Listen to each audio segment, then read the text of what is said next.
nosso coração, na nossa mente, em nome de Jesus. Boa noite, igreja.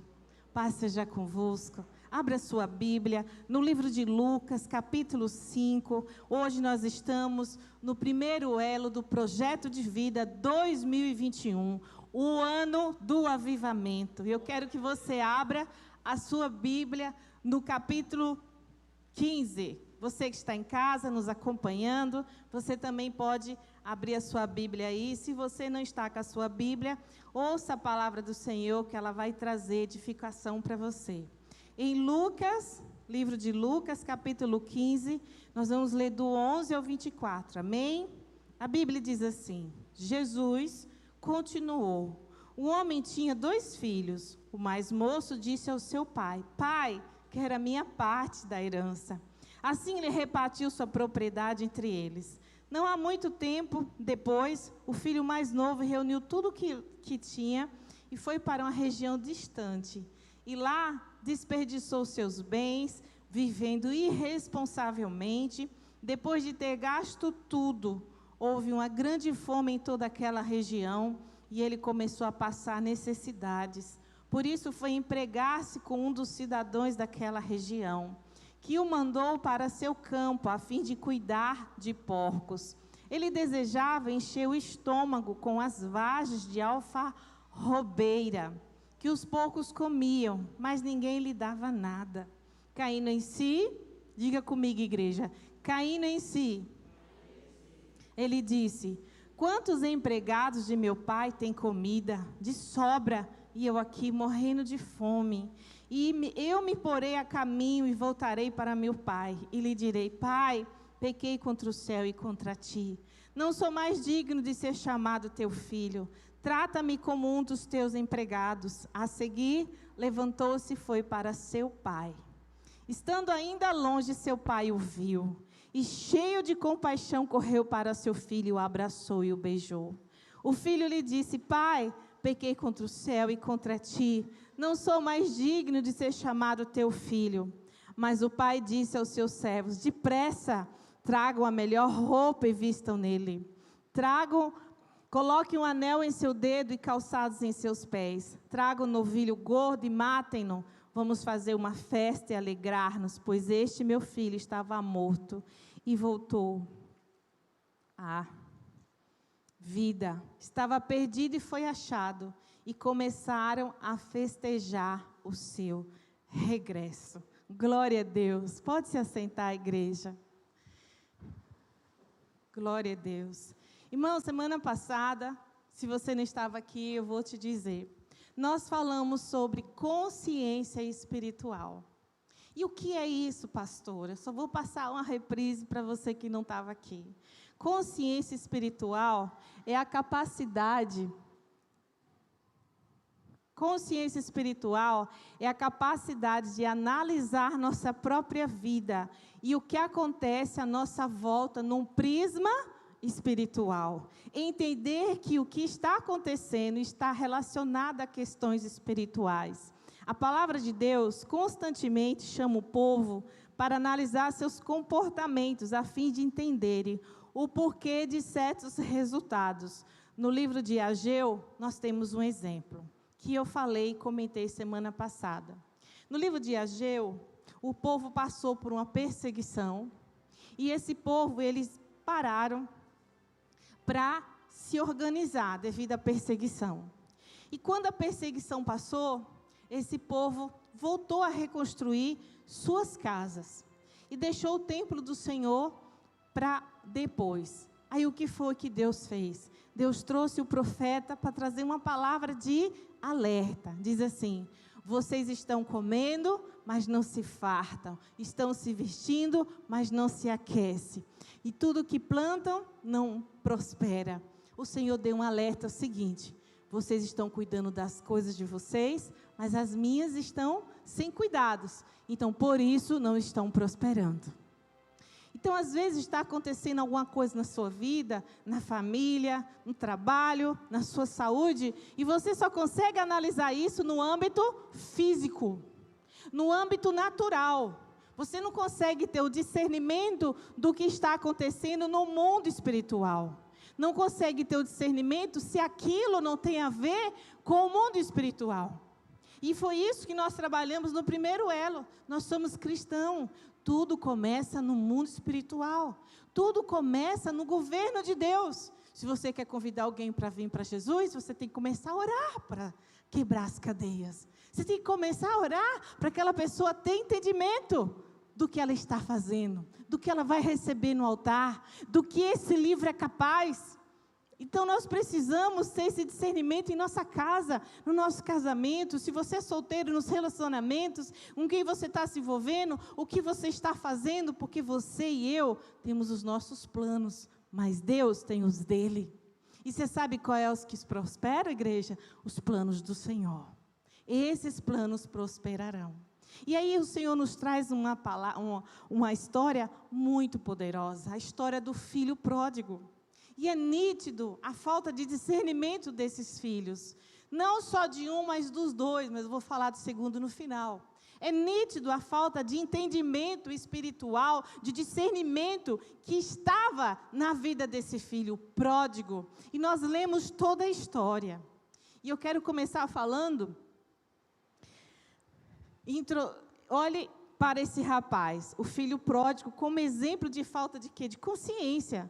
Ele não teve discernimento, ele não teve bom senso. Primeira coisa que nós aprendemos na situação desse filho, não teve consciência para honrar. Ele não teve consciência para honrar. Seu pai pediu sua parte e foi embora. Temos honrado a Deus? Temos honrado a quem está perto de nós? E pela manhã eu falei sobre honra. Irmãos, a honra é algo muito poderoso. Se você estiver nesse projeto de vida só pensando em você, dificilmente você vai alcançar. Porque aquelas promessas que Deus mais realiza é aquelas onde não só nós seremos beneficiados. Todos os projetos que nós temos, que vai beneficiar não só a nossa vida, mas a vida daqueles que estão ao nosso lado, esses projetos prosperam. Porque Jesus, Ele deu a vida dele a favor de mim e de você. Jesus, Ele ama aquele que olha o outro. Ele ama aquele que olha o conteúdo, o todo. Ele ama aquele que não ora só por ele. Ele ama aquele que se compadece da necessidade, da dor, do choro, do desespero do outro. E você vê isso nesse filho? Não. Esse filho não soube honrar nem o pai. Porque, irmãos, como é que você pede algo que é para você lutar, vamos supor, ou buscar pela morte, você pede em vida? Ele pensou no pai? Não, meu irmão, ele só pensou nele. Ele não honrou o pai. E com certeza ele não honrou ninguém, porque ele pegou a metade da herança.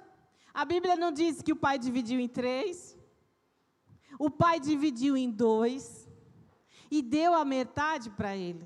E o que esse moço fez? Foi embora. Falta de discernimento. Ele não conseguiu enxergar tudo que ele tinha. Ele não conseguiu enxergar a sua casa, a sua família. Ele não sabia honrar o pai que ele tinha. Quantas pessoas não sabem honrar o seu pai e sua mãe? Quantas pessoas não sabem honrar o seu chefe, o seu patrão, o seu líder, o seu pastor? Quantas pessoas não sabem honrar, o homem não sabe honrar a sua esposa?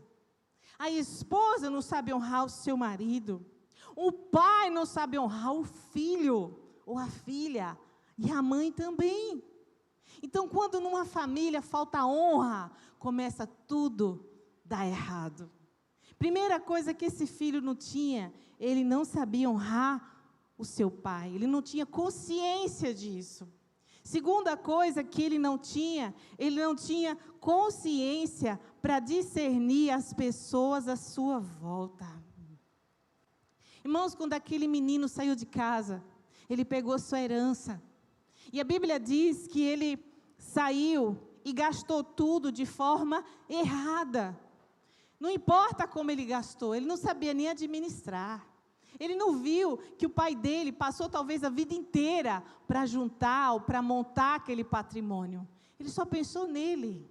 Ele não pensou nas pessoas que ele poderia beneficiar, ele só pensou nele. Mas normalmente quem não honra, não pensa em ninguém. Ele só pensou nele. Isso são características de quem está doente, de quem não tem Jesus, de quem não sabe e não tem consciência e discernimento espiritual. E a nossa casa, como é que está a nossa casa? Como é que estão as pessoas à nossa volta? Eu falei hoje pela manhã, às vezes a gente trabalha tanto para dar um brinquedo, um colégio bom, um sonho para os nossos filhos, e às vezes os filhos estão morrendo perto de nós, querendo um abraço, querendo um dia na presença, com o pai, com a mãe. Às vezes os filhos estão chamando a atenção de forma errada, mas o que aquele filho quer, o que aquela filha quer, é atenção, é carinho, é amor, coisas que o dinheiro não compra, igreja. Quantas famílias perecendo por falta de comunicação? Quantos casamentos se destruindo porque não busca ajuda?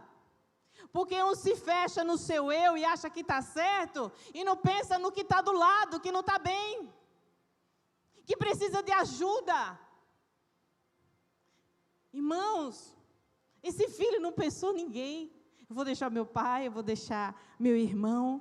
A Bíblia não diz de mãe, de mulher, pior ainda, eram só os três, possivelmente. Na Bíblia não afirma isso. Mas ele não pensou em ninguém. Uma pessoa egoísta.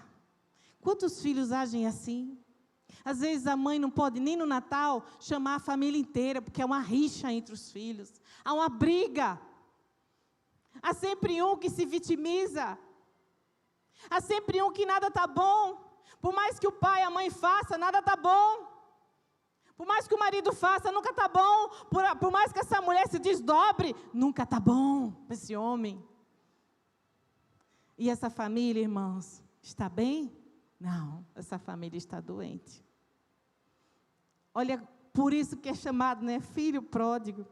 Terceira coisa, nessa situação, não teve consciência para usar o seu dinheiro. Irmãos, quando foi que esse jovem caiu em si? O que ele precisou perder para cair em si? Perdeu todos os recursos financeiros que ele exigiu do pai. Perdeu a sua família.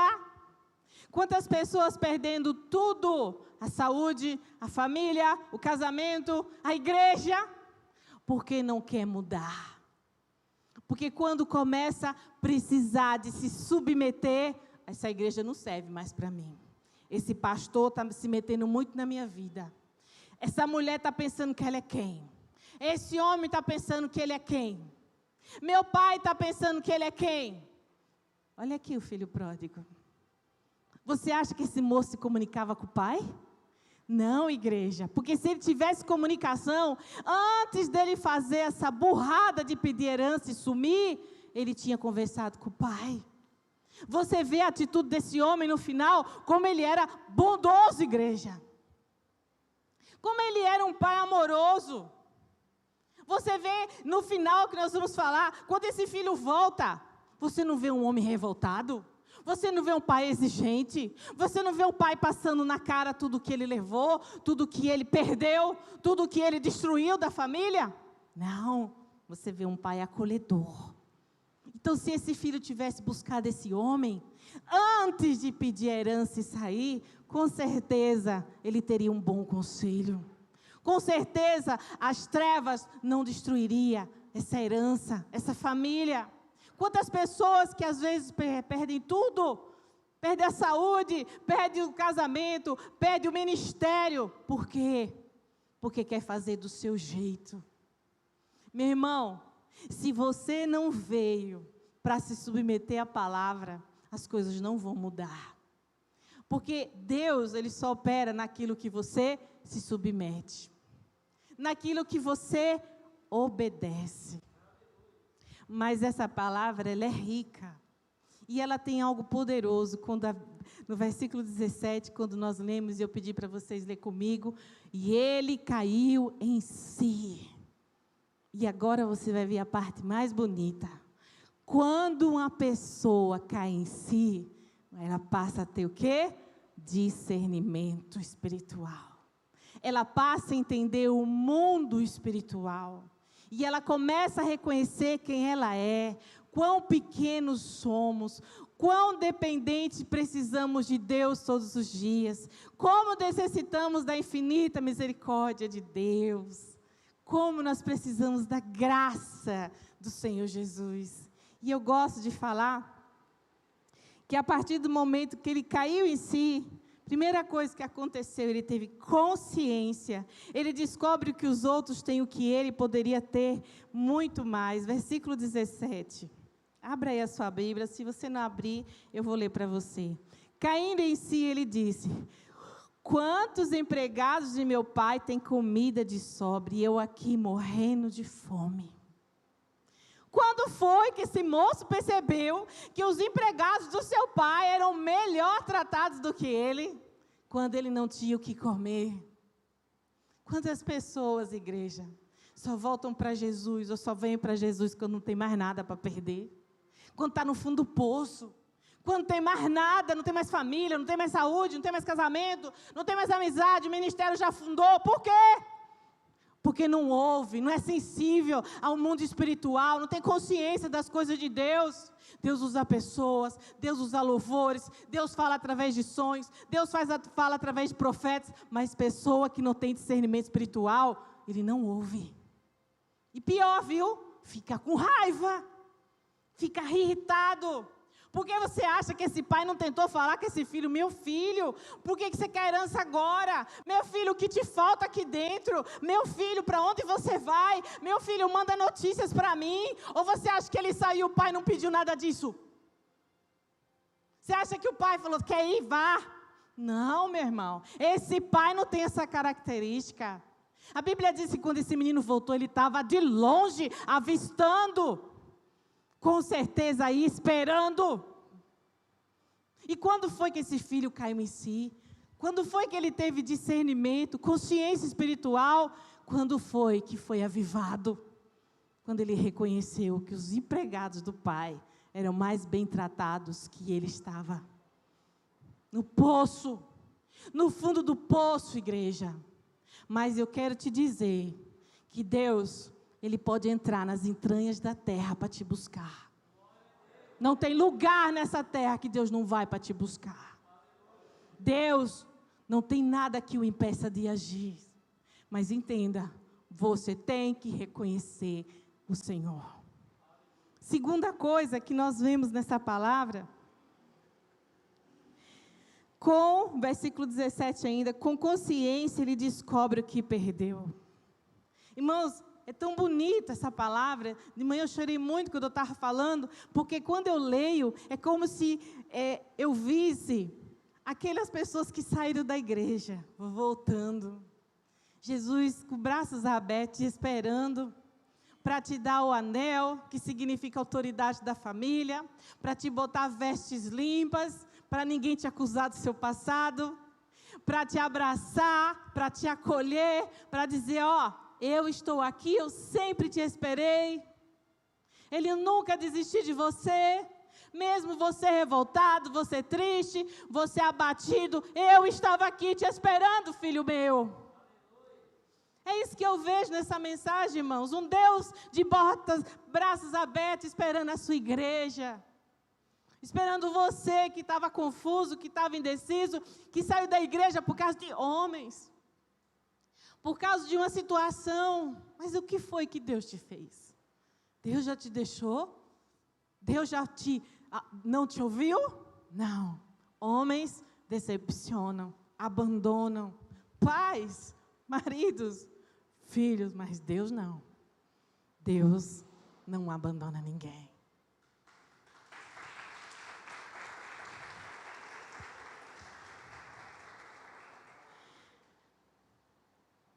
Ele teve consciência de que perdeu quando ele chegou no nada. Terceiro, com consciência, ele se vê como um pecador. Irmão, que palavra linda.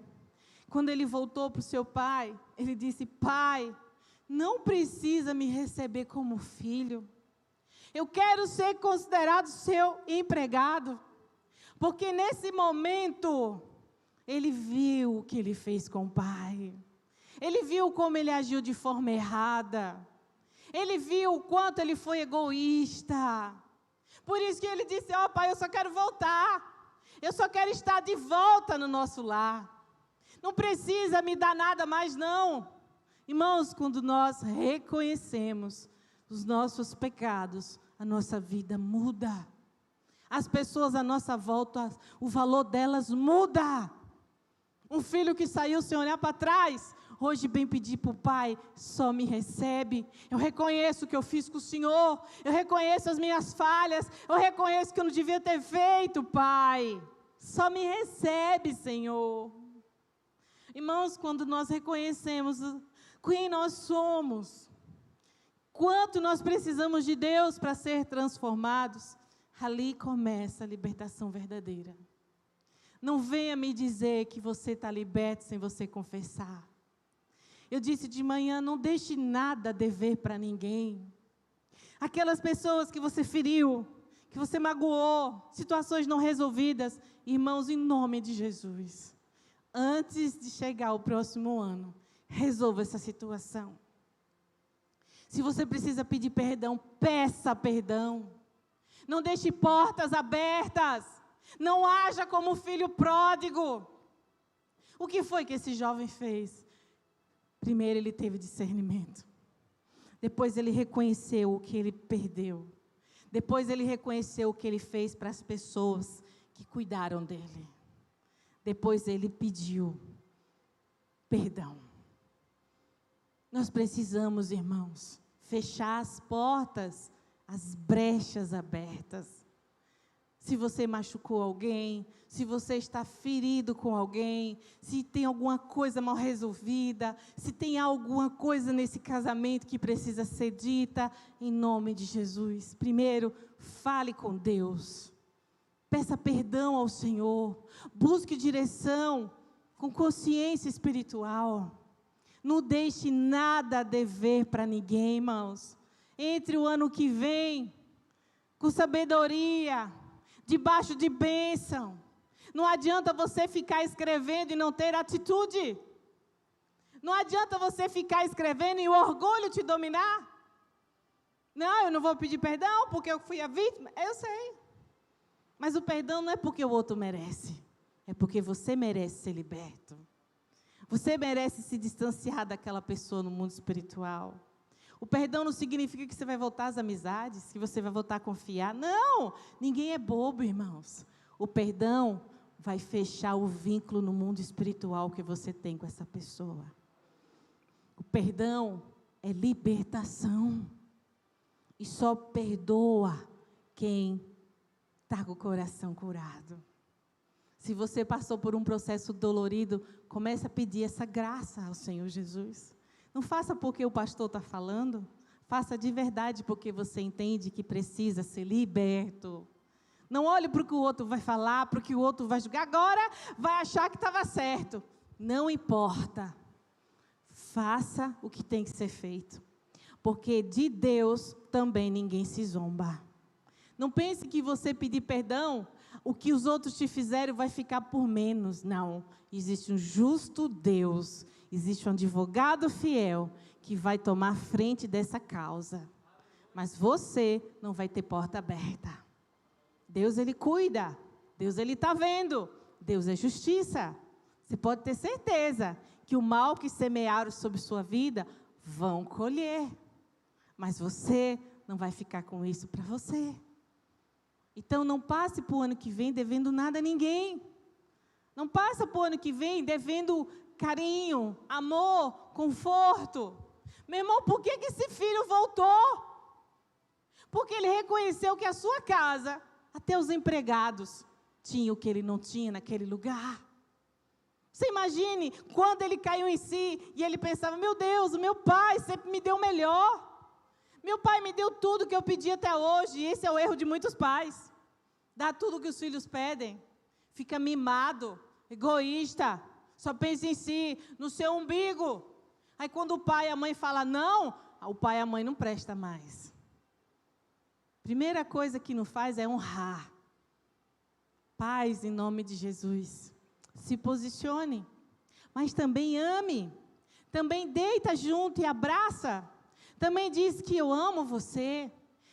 Lute com as lutas dos seus filhos. Busque saber o que eles pensam, o que eles estão precisando e como eles estão. Dos dois lados precisa dessa comunhão. Outra coisa que nós percebemos, com consciência não se entrega a um estado de autocomiseração.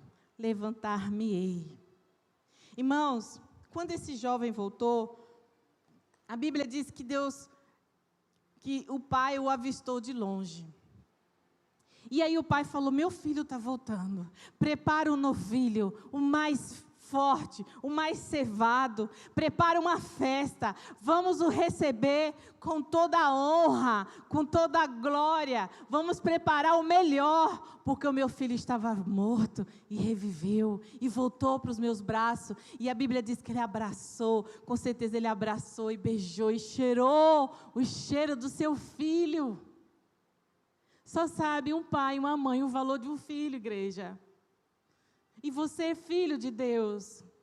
Você imagina como Deus não fica quando a gente fica com mimimi, quando a gente se afasta do Senhor por causa de pessoas. Quando a gente faz que nem um filho pródigo, eu não vou mais para a igreja não.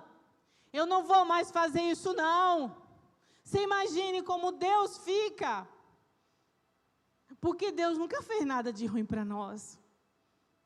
Porque Deus nunca deixou nada a desejar por nós. Aí a Bíblia diz que esse filho veio e o pai preparou uma grande festa. Com certeza essa casa estava enchendo de gente. E o outro lá no fundo revoltado. Ah, porque meu pai nunca me deu nada. Não está isso na Bíblia não, mas eu que falo. Nem um pintinho para me matar. Eu que falo isso, não está na Bíblia não, viu? Deu um novilho para o outro, mas nem uma galinha ele me deu. Você acha que só um estava doente? Eram os dois pródigos. O que foi o mais corajoso. E o que ficou do mesmo jeito. Doente, reclamão, briguento.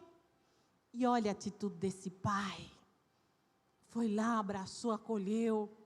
Depois foi lá, falou com o outro chorão. O que foi, meu filho? Venha para a festa. E tinha um fuxiqueiro lá, porque fuxiqueiro está em todas, né? Olha aí, seu pai matou o novilho, vai fazer para o seu irmão a festa, e você?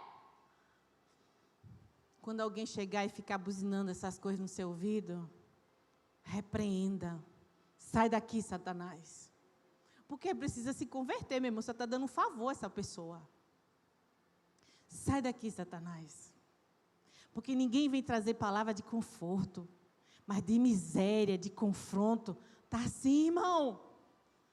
Às vezes você vai buscar um conselho, e aí, é de marido e mulher, aí a pessoa fala, e você vai deixar? Você vai deixar barato? Ah, não, se fosse comigo, não fazia às vezes nada, mas faz você fazer. Te estimula a fazer. Cuidado com quem você se aconselha. Cuidado com quem você conta a sua vida. Cuidado com quem entra na sua casa. Tem muita gente perto, mas não junto. Tem muita gente perto no seu trabalho, esperando você dar um deslize para te apontar o dedo. Tem muita proposta que Satanás traz, como manjar bonito. Meu irmão, cai para você ver a desgraça que vai virar sua vida, seu casamento, seu trabalho, seu ministério. Mas vem bem bonito, meu irmão, não vem feio não. Proposta de trabalho, mulheres, homens. Meu irmão, droga, vícios. Cuidado. Cuidado. Aí esse jovem, esse filho, começou a reclamar com o pai. Era um chegando e um em casa chorando. E esse pai? Esse pai tem muito a nos ensinar. Acolher os dois. Porque, irmão, se esse pai não fosse convertido, o que ele ia fazer? Vem aqui. Vocês vão pegar o de vocês agora. O que você está falando? Você foi embora, gastou todo o meu dinheiro, você é um irresponsável, você não me ouviu, e agora vem para cá me pedir perdão? No nada que você está? E o outro? O que você está reclamando? Você está aqui no bom e do melhor, agora você está chorando porque eu matei um novilho para o seu irmão? Para de palhaçada, você também? Não era? Não era lógico o pai fazer isso? Era, igreja, mas ele não fez. Por quê? Porque era um pai amoroso. Era um pai que queria, que amava a sua casa, a sua família. Oh, Senhor, nos dê essa graça de ser esse pai, de saber acolher, de saber amar, de trazer avivamento para as áreas mortas da nossa casa e da nossa família, de trazer a sua graça e misericórdia diante das batalhas. Quando esse filho chegou, irmãos, esse pai o abraçou, o acolheu.